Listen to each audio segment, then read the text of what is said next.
بسم اللہ الرحمن الرحیم. ٹاپ اسٹوری کے ساتھ آپ کا میزبان الطاف بیانی حاضر خدمت ہے. ناظرین، آج کا یہ پروگرام کو ہم نے خصوصی طور پر ترتیب دیا ہے وہ بازگشت جو ہر چینل پر ہر مشیر، ہر وزیر اپنے اپنے انداز میں بیان کر رہے ہیں، اور وہ ہے پارلیمانی نظام یا صدارتی نظام. پاکستان کے لیے کون سا نظام زیادہ بہتر، زیادہ موزوں ہے؟ یقینی طور پر موجودہ حکومت کے بہت سارے وزراء اور مشیران اس فیور میں نظر آتے ہیں. کھل کے ابھی وزیر اعظم یا کسی ہائر اتھارٹی کی جانب سے ایسی کوئی بات نہیں ہوئی، بالکل ڈو ٹوک بات جسے ہم کہتے ہیں، لیکن اس انداز کی رائے عامہ ہموار کرنے کی کوشش کی جا رہی ہے یا بتانے کی کوشش کی جا رہی ہے کہ عوامی رسپانس کیا ہے اس سلسلے میں. تو ہم نے سوچا کہ کیوں نہ آج کے اس پروگرام میں ہم کوشش کریں کہ پارلیمانی نظام حکومت اور صدارتی نظام حکومت کو آپ کے سامنے ان کی اچھائیاں اور ان کی برائیاں یا ان کی خامیاں یا ان کی مشکلات آپ کے سامنے پیش کر سکیں، تاکہ ایک رائے عامہ ہموار ہم بھی کر سکیں، ہم اپنا حصہ بھی ڈال سکیں. اور یہ انتہائی ایمانداری کے ساتھ ہماری مخلصی اس میں شامل رہے گی کہ ایز این لے مین، ایک عام آدمی کی حیثیت سے کیا کیا مشکلات ہو سکتی ہیں، اور ان مشکلات کو یقینی طور پر میں سوال کی صورت میں لے کے جاؤں گا. ہمارے تجزیہ کار ہر دل عزیز محترم جناب افتخار غزالی صاحب آج بھی ہمارے ساتھ ہیں. السلام علیکم سر. افتخار غزالی صاحب کسی تعارف کے محتاج نہیں ہے، یقینی طور پر جس بھی موضوع پہ ہم نے جب بھی کہا انہوں نے اس پہ اپنی بھرپور روشنی ڈالی ہے، اور آج بھی ہم کوشش کریں گے کہ اسی طرف آ جائیں. سر، صدارتی نظام کی بڑی بازگشت سننے میں آ رہی ہے، اور یقینی طور پر دنیا کے ان ممالک کی مثالیں دی جا رہی ہیں جہاں صدارتی نظام کامیابی سے رائج ہے اور ایک عرصے سے کامیابی کے ساتھ، تسلسل کے ساتھ چلتا چلا جا رہا ہے. نو ڈاؤٹ دنیا میں ایسی بے شمار مثالیں جہاں پارلیمانی نظام بھی بہت بہتر جا رہا ہوگا. پہلے ہم بات کرتے ہیں کہ صدارتی نظام میں جانے کے لیے کیا پاکستان تیار ہے یا نہیں؟ بسم اللہ الرحمن الرحیم. صلی اللہ علیہ نبی الامی وآلہ صلی اللہ علیہ وسلم. صلاۃ و سلام علیکہ یا سیدی یا رسول اللہ. الطاف بھائی، جس موضوع پر آج ہم اپنے پروگرام میں گفتگو کرنے کے لیے یہاں موجود ہیں، صدارتی نظام حکومت، جو بازگشت گزشتہ کچھ دنوں سے یا چند ہفتوں سے ہمیں سنائی دے رہی ہے، یہ کوئی نئی بات نہیں ہے. اگر آپ پچھلے 12-14 یا 20 سالوں کا جائزہ لیں تو ہر چند سالوں کے بعد جو ہے وہ اس طرح کی صدائیں جو ہیں وہ ہمیں بلند ہوتی ہوئی نظر آتی ہیں. امیر المومنین بننے کی خواہشات. جی ہاں، کبھی جو ہے وہ نظام خلافت کے بینرز ہمیں اپنے ملک میں لگے ہوئے نظر آتے ہیں. جی. تو کبھی جو ہے وہ صدارتی نظام کی بازگشت سنائی دیتی ہے، اور کبھی جو ہے وہ کسی دوسرے انداز کے طرز حکومت کے حوالے سے جو ہے وہ یہاں گفتگو ہوتی نظر آتی ہے. اہم ترین چیز اور غور طلب امر یہ ہے کہ آج 74 سال گزرنے کے باوجود ہم اپنے آپ کو جگ ہسائی سے دور کرنے کے لیے تیار نہیں ہیں. یعنی ہم جو ہے وہ آج تک یہی طے نہیں کر پا رہے ہیں یا نہیں کر سکے ہیں کہ ہمارے ملک میں طرز حکومت کس انداز کا اور کس طرح کا ہوگا.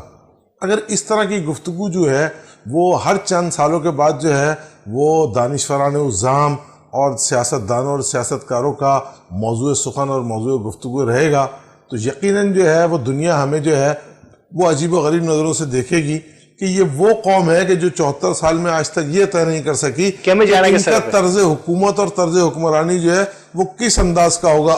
آیا کہ یہ پارلیمانی جمہوری نظام کے حامی ہے، یا پھر یہ ایک صدارتی نظام کے حامی ہے، یا یہ ایک ٹیکنوکریٹس کی حکومت چلانا چاہتے ہیں، یا اس ملک کے اندر جو ہے وہ ایک کنگڈم قائم کرنے کی کوئی صورتحال یا کوشش کی جا رہی ہے، بنانے کی کوئی شکل نظر آ رہی ہے.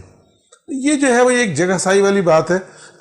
جہاں تک جو ہے وہ صدارتی نظام حکومت کے حوالے سے گفتگو ہے. اچھا سر، اس سے بالکل اس پہ آپ روشنی ڈالیں گے. میں آپ کے اس سوال سے میں چاہوں کہ یہ سوال فوراً ہونا چاہیے، ورنہ شاید اس کی افادیت ختم ہو جائے گی.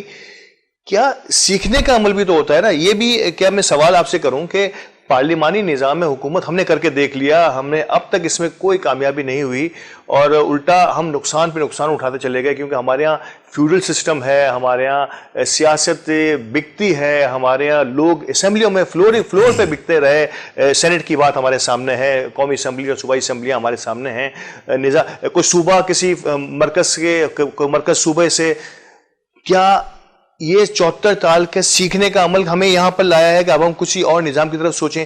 یہ بھی تو ایک آئیڈیا ہو سکتا ہے.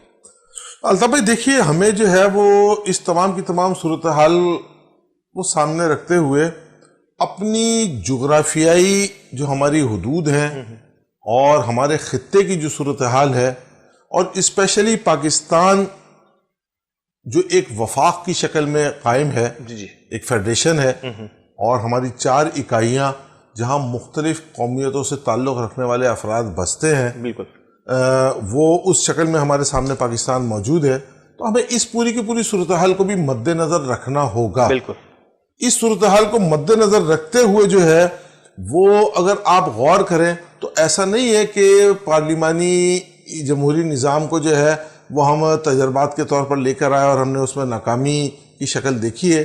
ہم ایوب خان کے دور میں جو ہے وہ صدارتی نظام کو بھی دیکھ چکے ہیں. آیا کہ وہ صدارتی نظام جو ہے وہ ایک عجیب و غریب طرز کا تھا, لیکن بہرحال جو ہے وہ بی ڈی ممبرز بنائے گئے, اور بی ڈی ممبرز بنانے کے بعد جو ہے وہ بنیادی جمہوریت کا اصول اور فارمولہ اپناتے ہوئے جو ہے وہ ایوب خان جو ہے وہ ایک صدر پاکستان کے طور پر, فیلڈ مارشل کے طور پر ہمارے سامنے آئے. اور اسی طرح کی ایک شکل جو ہے وہ جنرل محمد ضیاء الحق کے مارشل لاء دور میں بھی ہم ایک ریفرینڈم کی شکل میں دیکھ چکے ہیں, جہاں صدر پاکستان منتخب ہونے کے لیے اس وقت کے چیف مارشل لاء ایڈمنسٹریٹر اور جو ہے وہ حکمران جنرل ضیاء الحق نے جو ہے وہ ایک سوال نامے پر مشتمل جو ہے وہ ایک ریفرینڈم کرایا, جس کا جو ہے وہ منطقی نتیجہ انہوں نے یہ نکالنا تھا کہ اگر ان سوالوں کے جواب آپ ہاں میں دیتے ہیں تو اس کا مطلب یہ ہے کہ میں صدر پاکستان جو ہے وہ منتخب ہو جاؤں گا. لیکن ایک چیز جو ہے وہ یہ ہمیں سامنے رکھنی ہوگی کہ بہت مشکل سے جو ہے وہ ہم نے 1973 میں ایک دستور جو ہے اس پر پوری قوم کو اور پوری پارلیمان کو اور تمام سیاسی جماعتوں کو متفق کیا. بالکل ٹھیک ہے نا. اس وقت جو ہمارے ملک میں رائج سسٹم ہے وہ 73 کے آئین کے تحت ہی ہے.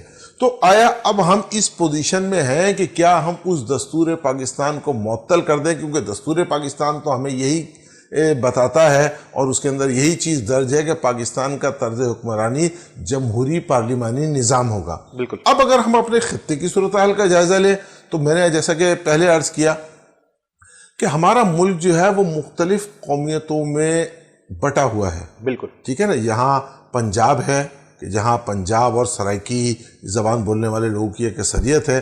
ہمیں جو ہے وہ بلوچستان کا صوبہ نظر آتا ہے جہاں بلوچ قومیت سے تعلق رکھنے والے لوگ موجود ہیں. ہمیں KPK خیبر پختونخوا نظر آتا ہے جہاں پختونستان اور پختون قومیت سے تعلق رکھنے والے افراد موجود ہیں. اور پھر ہم اپنے صوبہ سندھ کی طرف آتے ہیں کہ جہاں ایک طرف جو ہے وہ سندھ کے شہری علاقے اردو بولنے والوں کی اکثریت پر مشتمل ہیں, تو وہاں اندرون سندھ کا ایک بہت بڑا علاقہ جو ہے وہ سندھی زبان اور سندھی طرز معاشرت سے جو ہے وہ تعلق رکھنے والا ہے. اور یہ ایک وفاق کی شکل میں جو ہے وہ ہمیں پاکستان نظر آتا ہے. اب اگر ہم صدارتی طرز حکمرانی کی طرف جاتے ہیں جہاں ایک جو ہے شخص نے پورے پاکستان سے جو ہے وہ منتخب ہونا ہے, تو نتیجہ اس کا منطقی طور پر ہمیں یہی نکلتا ہوا نظر آتا ہے کہ وہ ایک صوبہ کہ جس کی اکثریت عددی حوالے سے اور رقبے کے حساب سے جو ہے وہ زیادہ ہوگی, مستقل بنیادوں پر پاکستان کا صدر وہیں سے منتخب ہوتا چلا آئے گا. جی ہاں, بظاہر یہ نظر آتا ہے. جی بظاہر یہ نظر آتا ہے. اچھا, اس کا ایک منطقی نتیجہ اور بھی نکلے گا کہ ایک عرصے کے بعد جو ہے وہ ہم یہ محسوس کریں گے کہ دیگر اکائیاں جو کہ وفاق کی شکل میں پاکستان کے ساتھ شامل ہیں ان میں احساس محرومی بڑھتا جائے گا. اس کی ایک نہایت ہی عبرتناک اور بھیانک شکل ہم 1971 میں پاکستان کے 2 لخت ہونے کی صورت میں دیکھ چکے ہیں. بالکل. اچھا, ایک اور بڑی اہم چیز جو ہے وہ الطاف بھائی اس کے اندر یہ ہے کہ دیکھیں نظام جو ہے وہ کوئی بھی برا اور غلط نہیں ہوتا. صحیح. ٹھیک ہے نا. آپ اگر نظام کو چلانے میں مخلص ہیں تو وہ جمہوری پارلیمانی نظام ہو یا وہ ٹیکنوکریٹس کی حکومت ہو یا وہ صدارتی نظام ہو, وہ ملک کی ترقی اور کامرانی کا ضامن ہوتا ہے. اس پہ بہت خوب, میں صرف ایک مثال دے کے آپ کو جواب کو کنٹینیو کیجیے گا. اتنی خوبصورت مثال کیا بات کی آپ نے کہ خود عمران خان اگر سمجھتے ہیں کہ میں اس وقت ریاست کو بہتر طریقے سے مخلصی کے ساتھ چلا رہا ہوں، یہ بھی اسی پارلیمانی نظام کی ہی پیداوار ہے. جی ہاں، یہ اسی طرح سے آگے آئے اور اسی سسٹم سے، اسی کرپٹ سسٹم جس کو یہ کرپٹ سسٹم کہتے ہیں، اسی سسٹم سے آگے آئے. صرف کام کرنے والا، اگر عوامی رائے ہموار کی جائے، آپ ان کو ڈیلیور کرنے کے وعدے کے بعد اس کو وعدے کو عمل بھی کر لیں، تو شاید پارلیمانی نظام سے بھی ایک اچھی قیادت اوپر آ سکتی ہے. دیکھیں نا، آپ کے پاس اس وقت جو جتنی بھی آپ کی پولیٹیکل پارٹیز موجود ہیں، آپ اگر موجودہ حکمران جماعت کو دیکھ لیں تو وہ اس وقت جو حکومت میں ہے وہ اسی پارلیمانی نظام کے تحت ہی منتخب ہو کر آئے ہیں نا. اور اس سے پچھلی حکومت اگر مسلم لیگ کی نون کی ہم حکومت دیکھ لیں تو وہ بھی اسی پارلیمانی نظام سے آئی تھی، اور اس سے پچھلی حکومت پاکستان پیپلز پارٹی کی حکومت دیکھ لیں تو وہ بھی اسی پارلیمانی نظام سے ہی منتخب شدہ جو ہے وہ حکومت تھی. یعنی ہماری پچھلی جو دو پارٹیاں ہیں، پاکستان پیپلز پارٹی اور پاکستان مسلم لیگ نون جو ہے، وہ تین بار جو ہے وہ اس ملک میں حکمرانی کر چکے ہیں، تو وہ اسی پارلیمانی نظام کے تحت آئے. اور عمران خان کی تحریک انصاف جو ہے وہ پچھلے 22 سال سے جو جدوجہد کر رہی تھی، تو وہ جدوجہد جو ہے وہ اسی پارلیمانی نظام کے تحت ہی کر رہی تھی، اور اسی پارلیمانی نظام کے تحت وہ منتخب ہو کر اس وقت جو ہے وہ ایز اے حکمران جماعت جو ہے وہ کام کرتی ہوئی نظر آ رہی ہے. اب سوال یہ ہے کہ اگر آپ اپنے وعدے کے مطابق ڈیلیور نہیں کر پا رہے ہیں، یا آپ کو یہ محسوس ہوتا ہے کہ ہم نے قوم سے جو وعدے کیے تھے ہم وعدوں پر پورا نہیں اتر رہے ہیں، تو آپ سسٹم کو جو ہے وہ کرٹیسائز نہ کریں. لیکن سر یہاں کہا یہ جا رہا ہے کہ ہم ڈیلیور کرنا چاہ رہے ہیں، ڈیلیور نہیں کرنے دیا جا رہا. اس پارلیمانی سسٹم کے پیچ و خم اتنے مطلب اعلیٰ اور بلند سطح پر پہنچ چکے ہیں. اب ان کے گروپس کہہ لیں، ان کے کارٹلز کہہ رہے ہیں، ان کو نیکسس کہہ لیں، کہ اب یہ سسٹم جو ہے کم از کم پاکستان کی حد تک کیوں نہیں چل پا رہا کہ ڈیلیور کرنے کے جو کرنے کے لیے آتا بھی ہے تو وہ بھی ڈیلیور نہیں کر پا رہا. نہیں، آپ اس چیز کو اس طرح دیکھ رہے ہیں نا، ہم امریکہ کی مثال تو یہاں اپنے سامنے رکھتے ہیں، تو ہم اپنے پڑوسی بنگلہ دیش کی مثال کیوں نہیں رکھتے کہ وہاں بھی تو پارلیمانی نظام کامیابی کے ساتھ چل رہا ہے؟ ہم اپنے پڑوسی بھارت کی مثال کیوں نہیں سامنے رکھتے کہ وہاں جو ہے وہ ہم اور بھارت جو ہے وہ ایک ساتھ آزادی حاصل کی ہے، تو وہاں جو ہے وہ 74 سال سے پارلیمانی نظام کیوں کامیابی کے ساتھ چل رہا ہے؟ جی. سوال یہ نہیں ہے، میں نے عرض کیا نا کہ دیکھیے سسٹم کوئی بھی برا نہیں ہے. آپ صدارتی سسٹم پاکستان میں لے آئیں، ٹھیک ہے، تو پارلیمنٹ تو پھر بھی موجود ہوگی نا. ایک صدر جو ہے وہ عوام کے ووٹوں سے منتخب ہو کے آئے گا، لیکن اس کے نیچے جو ہے وہ مختلف ایوان موجود ہوں گے. تو کیا وہ ایوان جو ہے وہ اس صدر پاکستان کو کام کرنے کی اجازت دیں گے؟ سوال یہ نہیں ہے، سوال وہی ہے کہ آپ اگر ڈیلیور کرنے کی حوالے سے مخلص ہیں اور آپ کام کرنے کے لیے تیار ہیں، تو سسٹم کوئی بھی ہو آپ اس کو کامیابی کے ساتھ چلا سکتے ہیں. دیکھیے، میں آپ کو ایک برانڈ نیو گاڑی دوں اور اگر آپ ڈرائیور نہیں ہیں، وہ برانڈ نیو گاڑی جو ہے وہ 1 گھنٹے میں ایک کھٹارہ گاڑی کی شکل اختیار کر جائے گی. اور اگر آپ کوئی ماہر ڈرائیور ہے تو ایک چھوٹے موٹے نقائص پر مشتمل گاڑی بھی جو ہے وہ بہت اچھے اور بہتر انداز میں چلاتے ہوئے آپ اپنی منزل مقصود تک پہنچ جائیں گے. یہاں سوال یہی ہے کہ ہمیں اپنی منزل مقصود تک پہنچنا ہے. اگر ہمارے پاس چند نقائص پر مشتمل گاڑی موجود ہے تو ہماری مہارت جو ہے وہ اس نوعیت کی ہونی چاہیے کہ وہ اس قوم کی نیا کو جو ہے وہ اپنی مہارت سے پار کی طرف لے جائے. گاڑی کی بات کی ہے سر، لیکن کیا میں آپ سے یہ سوال کرنے کی جسارت کر سکتا ہوں کہ سڑک بھی بے انتہا ضروری ہوتی ہے. آپ کے پاس گاڑی کتنی اچھی ہو لیکن اگر سڑک بہتر نہیں ہوگی تو آپ وہ راستہ جو آپ ایک اچھی گاڑی میں 1 گھنٹے میں طے کر سکتے ہیں وہ شاید آپ کو 5-7 گھنٹے 10 گھنٹے لگ جائیں. یہاں بات نظام سے مراد سڑک کی ہے کہ کچھ لوگ کیسی ہی گاڑی ہو وہ چلانے کا شوق رکھتے ہیں، وہ چاہتے ہیں کہ ہم لے جائیں گے اس کو، لیکن اس سڑک میں اتنے پیچ و خم، اتنی رکاوٹیں، اتنے اسپیڈ بریکر لگا دیے گئے. میں پھر وہی بات کر رہا ہوں کہ نظام خراب نہیں ہے، ہم نے اس کو خراب کر دیا ہے. تو شاید اب اتنا قابل عمل نہیں رہا، یہ کہنا ہے ان لوگوں کا جو صدارتی نظام کی فیور میں بات کر رہے ہیں. دیکھیے، میں ایک چھوٹی سی بات آپ کے سامنے رکھتا ہوں. الطاف بھائی، آپ نے بہت اچھی جانب توجہ مبذول کرائی ہے. اس وقت جو ہماری وفاقی کابینہ ہے اس کی اکثریت غیر منتخب افراد پر مشتمل ہے. وہ لوگ عوام سے منتخب شدہ لوگ نہیں ہیں. اچھا، ایسے لوگوں کی اکثریت ہے کہ جنہوں نے کبھی انتخابی سیاست میں عملی طور پر کردار ادا ہی نہیں کیا. ٹھیک ہے نا؟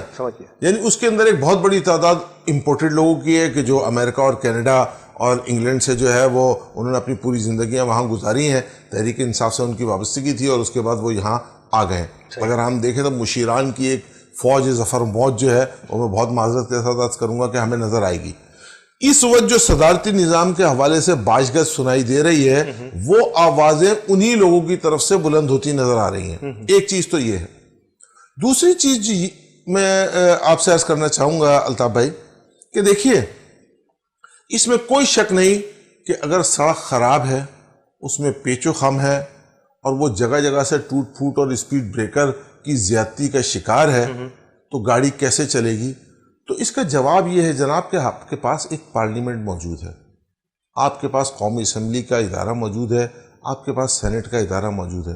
تو آپ کیوں نہیں ایسی قانون سازیاں کرتے کہ جس کے بعد اس نظام کو اور اس سسٹم کو تبدیل کر کے نئے قانون کے تحت جو ہے وہ اس کو تابع لا کر آپ بہتر انداز میں جو ہے وہ اس سسٹم کو چلا سکیں؟ بالکل اسی جواب سے میں کنٹینیو کروں گا. بریک کے لیے مجھے کہا جا رہا ہے اور ناظرین کہ ہمارے اس قانون, ہماری ان قومی اسمبلیز کا یہ ایک المیہ بھی ہے کہ قومی یا صوبائی اسمبلیز کو ہم ہمارے روزمرہ کے مسائل جو ہماری گلی کوچوں کے مسائل ہیں ہم ان پر ترجیح دیتے ہیں, جبکہ جس کا اس طرف اشارہ محترم غزالی صاحب نے کیا کہ ان کا کام, ان ایوانوں کا کام رائے عامہ ہموار کر کے نئے قانون سازی کی طرف ان کا دھیان ہونا چاہیے, لیکن قانون سازی نہیں ہو پا رہی اس سسٹم کے تحت. یہ بھی کہنے والوں کا کہنا ہے صدارتی نظام کے تحت. پارلیمانی نظام کو ہم چیک کر چکے ہیں, پاکستان میں پارلیمانی نظام کس حد تک کام کر رہا تھا. فوجی آمریت, ڈکٹیٹرشپ بھی ہو چکی ہے. اب صدارتی نظام کی بات کی جا رہی ہے اور خلافت کے ساتھ جوڑا جا رہا ہے کہ جسے کہا جا رہا ہے کہ صدارتی نظام جسٹ لائک اسلامی نظام ہوگا. تو کیا یہ ہوگا یا نہیں ہوگا؟ وقفے کے بعد میں یہ سوال بھی محترم غزالی صاحب کے ساتھ لاؤں گا کہ کیا صدارتی نظام خلافت کا نعم البدل ہے یا نہیں. ہمارے ساتھ رہیے گا, ملتے ہیں بریک کے بعد.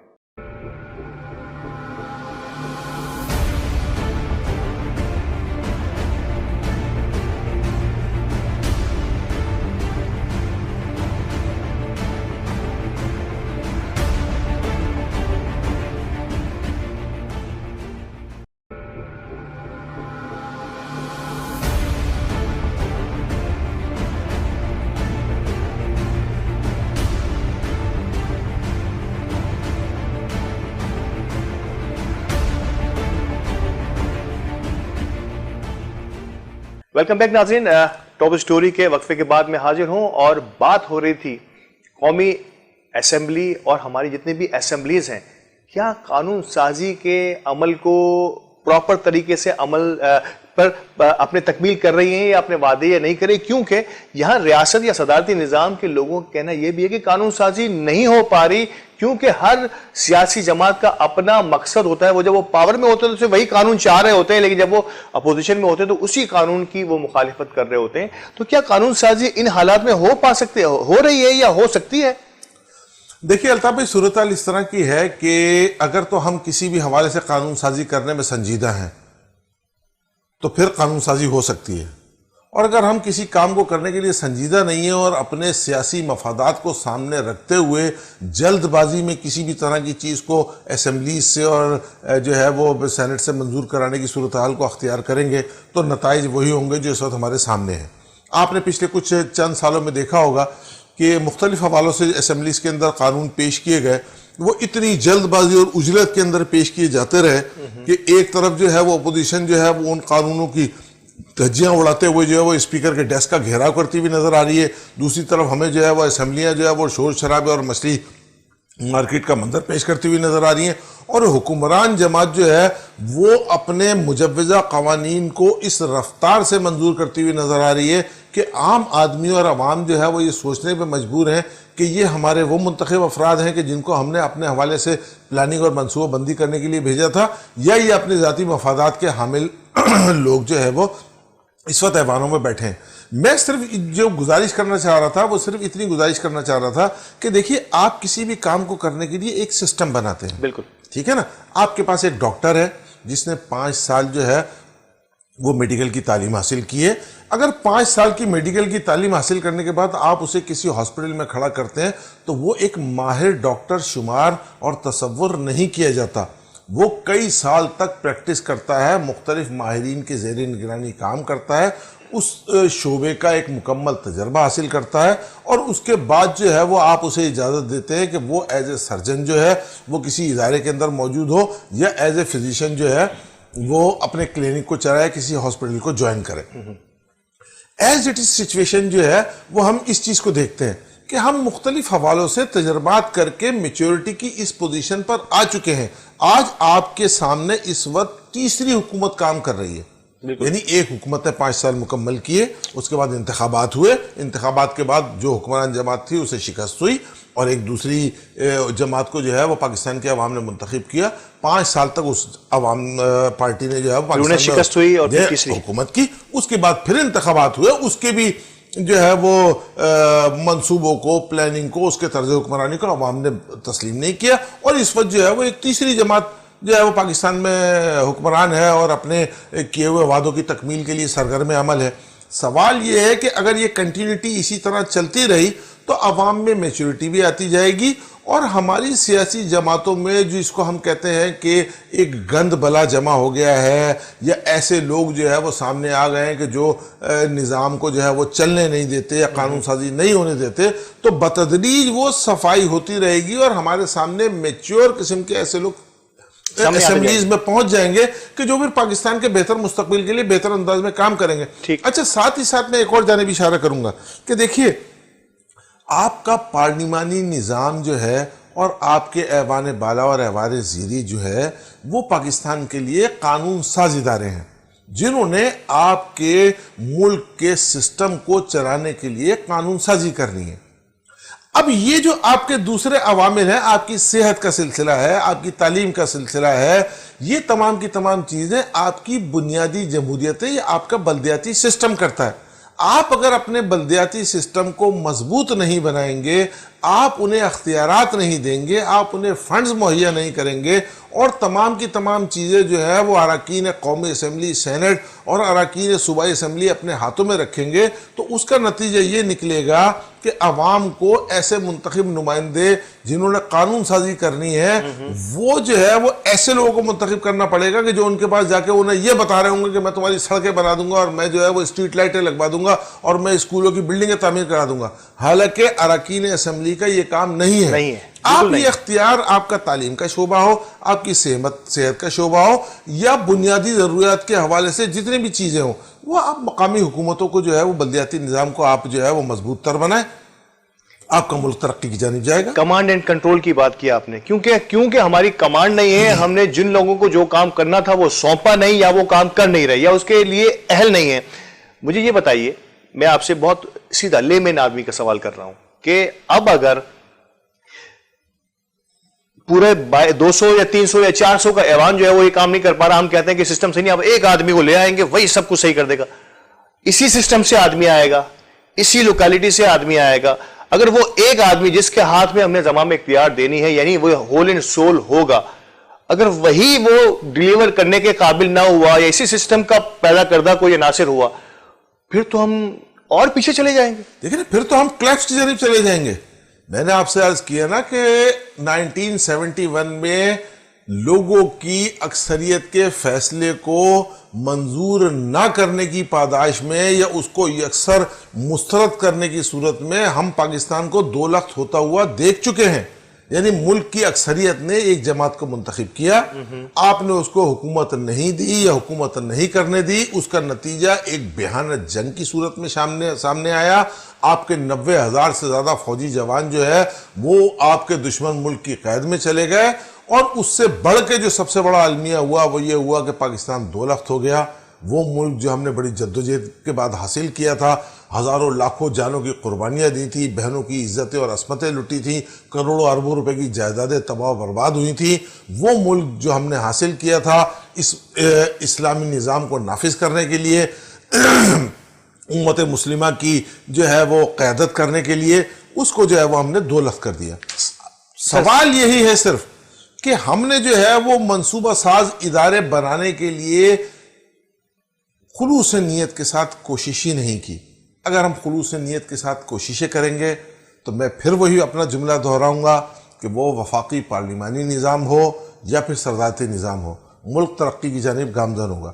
اچھا, ایک اور چیز میں عرض کروں آپ سے کہ دیکھیے, اس وقت پاکستان ایک دستور, ایک آئین کے تحت چل رہا ہے. بالکل ٹھیک ہے, اور آپ کا آئین اور دستور آپ کو یہ کہتا ہے کہ آپ کا طرز حکمرانی جو ہے وہ وفاقی پارلیمانی طرز حکمرانی ہوگا. بالکل. اب اگر ہم صدارتی نظام کی جانب موو ہوتے بھی ہیں الطاف بھائی، تو سب سے پہلے آپ کو آئین میں تبدیلی کرنی ہوگی. بالکل. تو کیا موجودہ حکمران جماعت اس پوزیشن میں اور اس قابل ہے کہ وہ آئین میں کسی بھی طرح کی کوئی تبدیلی کر سکے یا آئین میں تبدیلی لا سکے؟ 6 یا 8 ووٹوں پر قائم ایک حکومت جو ہے اس میں اتنا دمخم کسی صورت نہیں ہو سکتا کہ وہ آپ کے آئین میں، آپ کے دستور میں تبدیلی لا سکے. قطعیتاً جو ہے وہ آپ جائیں گے ریفرینڈم کی طرف. ٹھیک ہے نا، آپ ایک عوامی ریفرینڈم اناؤنس کریں گے، آپ کہیں گے جی ہم عوام سے رائے لے لیتے ہیں. اب اس ریفرینڈم میں آپ عوام کے سامنے کیا سوال نامہ لے کر جائیں گے؟ اور وہ چیز آپ نے اپنے مد نظر رکھنی ہے کہ پاکستان ایک فیڈریشن ہے، اس میں 4 اکائیاں موجود ہیں. اب 4 سے زیادہ بھی ہو گئی ہے نا، اب 5ویں آپ کہہ لیں گلگت بلتستان کو. لیکن ظاہر ہے کہ ابھی گلگت بلتستان جو ہے وہ کیونکہ ایک ڈسپیوٹڈ ایریا اقوام متحدہ کے چارٹر پر موجود ہے تو اس لیے ہم اس کو کاؤنٹ نہیں کر رہے ہیں. لیکن میں وہی عرض کروں گا نا کہ دیکھیے، جب ایسی صورتحال کو لے کر آپ عوام میں جائیں گے تو آپ کی جو دوسری پولیٹیکل پارٹیز ہیں جو اس سسٹم کی حامی نہیں ہے، وہ عوام کو کس حد تک جو ہے وہ اپنی رائے کی طرف گامزن کرنے کی کوشش کریں گی. نتیجہ کیا نکلے گا کہ ایک کنفیوژن کی صورتحال بن جائے گی. میں صرف یہاں یہ عرض کرنا چاہ رہا ہوں کہ دیکھیے، آپ عوام کو کنفیوز کرنے کی بجائے، لوگوں کے ذہن کو متنفر کرنے کی بجائے، خلوص نیت کے ساتھ ملک کے سسٹم کو چلانے کی کوشش کیجئے، کریں. ڈیلیوری کی طرف آئیں، آپ ڈیلیور کرنے کی پوزیشن میں آئیں. دیکھیں نا، ابھی پچھلے کچھ عرصے سے جو ہے وہ آپ اپنی معاشی حوالے سے کامیابیاں لوگوں کے سامنے لا رہے ہیں. بالکل. آپ کورونا وائرس کے حوالے سے جس طرح آپ نے جو ہے وہ اسمارٹ لاک ڈاؤن جو ہے وہ سسٹم دنیا کو جو ہے کے سامنے لے کر آیا اور پوری دنیا نے اس کو اپریشیٹ کیا، آپ وہ چیز لے کر آئے. آپ نے جو چیز ڈیلیور کی، دنیا اسے اپریشیٹ کر رہی ہے. جس چیز کو آپ ڈیلیور نہیں کر پا رہے وہ آپ کی منصوبہ سازی کا فقدان اور جو ہے وہ اس کا خمیازہ ہے جو عوام کو بھگتنا پڑ رہا ہے. آپ اس چیز کو جو ہے وہ چینج کر دیں، آپ لے کر آئیں. آپ احتساب کا نعرہ لگائیں، آپ ضرور احتساب کریں، لیکن عوام کو احتساب سے زیادہ دلچسپی بڑھتی ہوئی مہنگائی سے ہے. عوام کو احتساب سے زیادہ دلچسپی ان کے ذرائع آمدنی میں اضافے سے ہے. آپ ان کے سامنے جب اس طرح کی صورتحال لے کر آئیں گے تو پھر وہ پارلیمانی نظام ہو یا صدارتی نظام ہو، عوام اس کے اندر خوشحال سوالات اٹھتے ہیں اور ملک جو ہے وہ ترقی کی جانب سوالات اٹھتے ہیں. کیونکہ جب ہم معیشت کی اتنی ترقیاں بتا رہے ہوں، جو انٹرنیشنل انڈیکس بتا رہے ہوں، اور دوسری جانب عوام کا رد عمل، عوام خوشحال نہ ہو یا عوام اپنی اسی تنگ دستی کے ساتھ گزارا کر رہی ہو، تو یہ معاشی ترقیاں جو ہے وہ کس کام کی؟ یہ تو ایک بڑا سوالیہ نشان ہے ہماری ان باتوں میں بھی اور ہمارے ان بیانات میں بھی. تو اس کو ضرور ہمیں دیکھنا ہوگا. سر، تیزی سے مجھے بتائیے، صدارتی نظام کو خلافت کے ساتھ جوڑا جا رہا ہے کہ یہی اسلامی نظام بھی ہے کہ خلافت میں بھی ون مین یعنی کہ جو امیر المومنین ہوا کرتے ہیں وہی جو ہے اس خلافت کے فیصلے کیا کرتے ہیں؟ نو ڈاؤٹ شورا کا اس میں ایک کانسیپٹ ہوتا ہے. کیا صدارتی نظام، موجودہ صدارتی نظام یا دنیا کے جن ممالک میں رائج ہے، کیا یہ سملر ہے یا ملتا جلتا ہے اس خلافت کے نظام سے جو ہمارا دین ہمیں کہتا ہے؟ دیکھیے الطاف بھائی، میں اس حوالے سے جو ہے وہ اپنا ایک موقف رکھتا ہوں. جی. دین اسلام نے جو ہے وہ ہمیں کسی بھی طرح کا کوئی حکمرانی کا سسٹم نہیں دیا ہے. جی. ایک طریقہ کار بتا دیا ہے، کچھ خد و خال بتا دیے ہیں، کچھ اصول و ضوابط کو قاعدے قوانین بتا دیے گئے. بالکل. آپ جس خطے میں رہتے ہیں، جس طرز معاشرت میں آپ اپنی زندگی گزار رہے ہیں، جس جو ہے وہ دنیا کے جغرافیائی حصے میں آپ موجود ہیں، وہاں کی صورتحال کو مد نظر رکھتے ہوئے سسٹم کو آپ نے از خود تیار کرنا ہے. ٹھیک ہے نا؟ اب آپ جو ہے وہ اس چیز پر بزید ہو جائے کہ فلاں نظام جو ہے وہ اسلامی نظام ہے اور فلاں طرز حکمرانی جو ہے وہ غیر اسلامی طرز حکمرانی ہے. میں اس چیز سے اختلاف رائے رکھتا ہوں، اختلاف کرتا ہوں.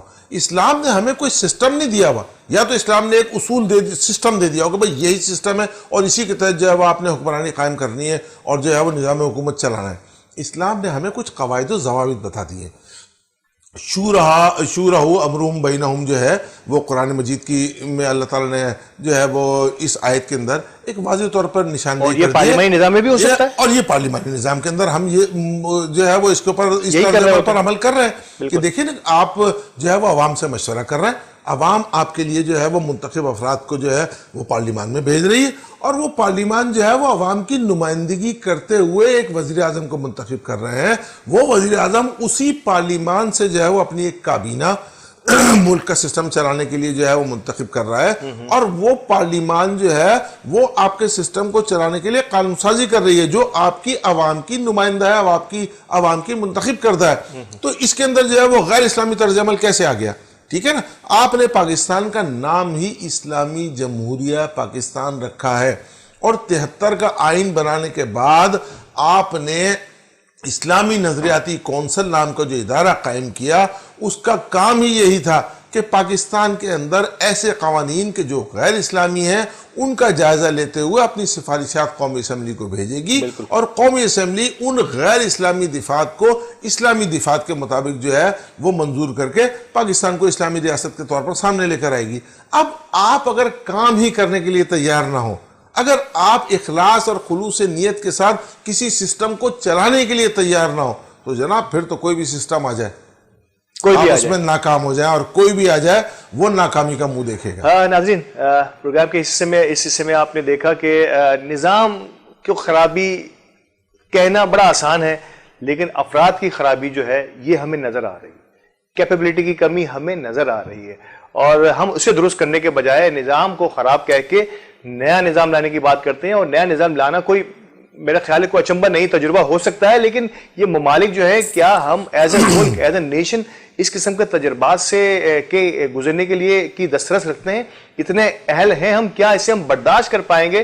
یہ بڑا ایک امپورٹنٹ کام ہے، اور شاید میرا خیال ہے کہ اس پہ مزید غور کرنا چاہیے. ہم کسی ایسے سمت میں نہ دھکیل دیے جائیں اپنی اس خواہش میں کہ یہ نظام صحیح نہیں ہے، اور تو کون سا نظام صحیح ہے. ہمیں ڈیبیٹ کرنی چاہیے، ملکی سطح پر دانشوروں کو ملنا چاہیے، میڈیا کا اس میں بہت بڑا رول ہوگا، وہ اس میں آگے آئے، اور کس نظام کی طرف پاکستان کی زیادہ بہتری ہے، تمام دانشوروں کو اور حکماں کو مل کے اس میں غور و فکر کرنا چاہیے. تو اس ٹاپک کو تو آج ہم یہاں ختم کریں گے، لیکن اگلے وقفے کے بعد آخری حصے میں ہم بات کریں گے پی ایس ایل پر. آپ کو یاد ہوگا پی ایس ایل پہ میری لاسٹ ویڈیو جو ہے وہ اس میں نے کئی سوالات کیے تھے، اس کا جواب اب اس پی ایس ایل میں تک ہمیں ملا ہے یا نہیں، اس پہ بات ہوگی افتخار غزالی صاحب سے. ہمارے ساتھ رہیے گا.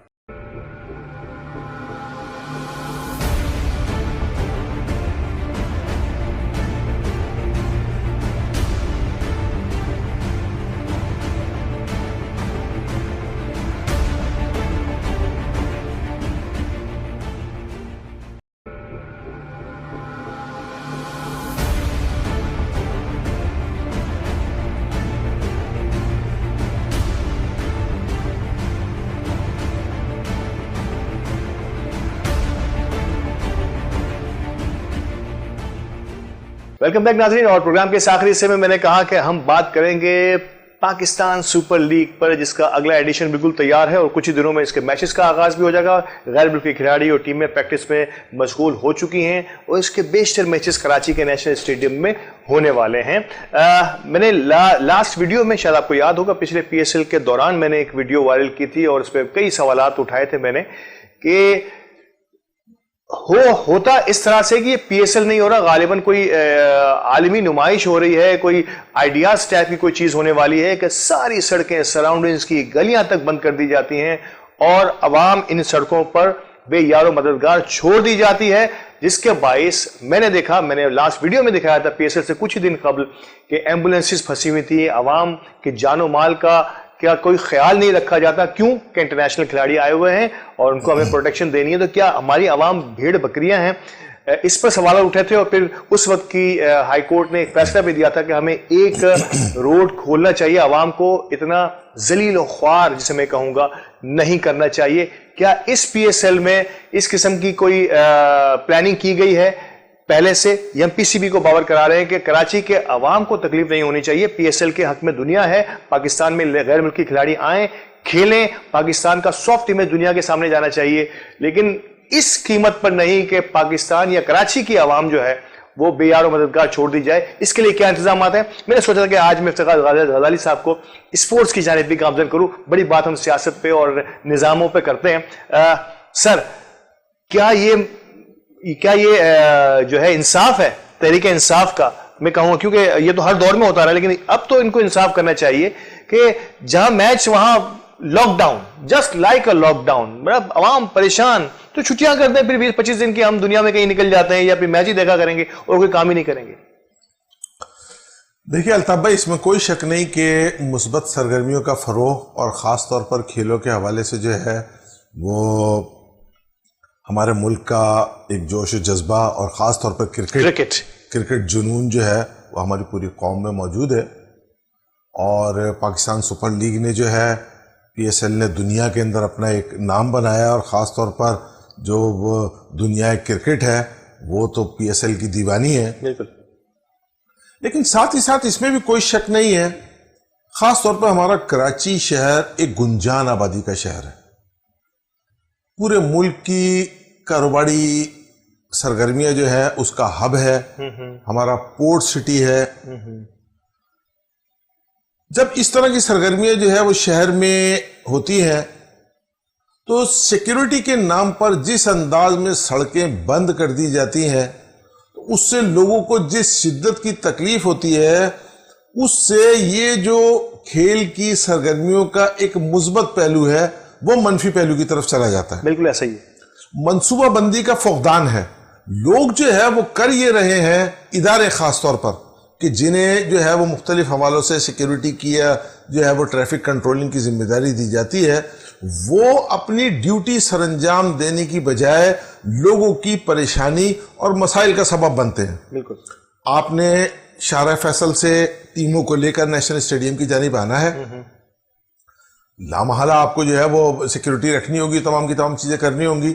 تو اب اس کا طریقہ کار یہ ہونا چاہیے کہ آپ نے اطراف کی ایسی سڑکیں کہ جن سڑکوں کی جانب آپ نے اس شارع فیصل کے ٹریفک کو موو کرنا ہے یا موڑ دینا ہے, ان سڑکوں کی ایک تو حالت زار کو بہتر بنا دیا جائے, دوسرا یہ کہ اس ڈیوریشن کے اندر وہاں پر کسی بھی طرح کی انکروچمنٹ یا ٹریفک پارکنگ جو ہے وہ نہ موجود ہو, تاکہ روانی کے ساتھ ٹریفک چلتا رہے. ہم اس جانب توجہ نہیں دیتے.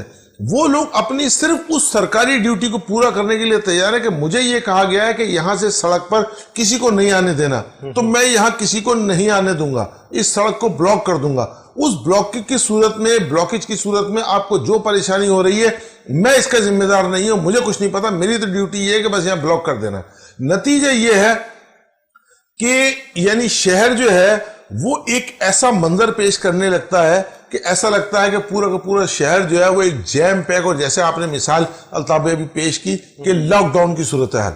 اچھا, پھر وہ ایریا جو اسٹیڈیم کے سراؤنڈ میں موجود ہے اس کا اگر آپ جو ہے وہ فضائی جائزہ لیں یا آپ کے پاس کوئی ڈرون کیمرے ہوں تو آپ کو ایسا لگے گا کہ وہ ایریا تو جو ہے وہ کرفیو زدہ علاقہ ہو گیا ہے. ایگزیکٹلی. تمام مختلف اقسام کی فورسز اور ان کی گاڑیاں اور تمام کی تمام چیزیں جو ہے وہ وہاں ایسے موجود ہیں کہ لگ یہ رہا ہے کہ ہم کسی محاذ جنگ پر جا رہے ہیں. تو ضرورت اس امر کی ہے کہ ہم حقیقتاً پی ایس ایل کو سامنے لے کر آئیں, اور اس نے جس انداز کے اندر دنیا میں اپنا ایک نام اور مقام بنایا ہے کہ آج غیر ملکی کھلاڑی جو ہے وہ خوشی جو ہے وہ پاکستان کے اندر آتے ہیں اور اپنی رائے کا اظہار بھی کرتے ہوئے نظر آتے ہیں, تو وہ جو ہے وہ پاکستان کی عوام کے لیے بھی جو ہے وہ ایک خوشی کا اور مسرت کا جو ہے وہ سامان بن جائے. مجھے اور آپ کو یہ باتیں سمجھ آتی ہیں, یہ ارباب اختیار, یہ آئی جیز, ڈی آئی جیز ٹریفک کے ہوں یا عام ہمارے قانون نافذ کرنے والے اداروں کے ہوں,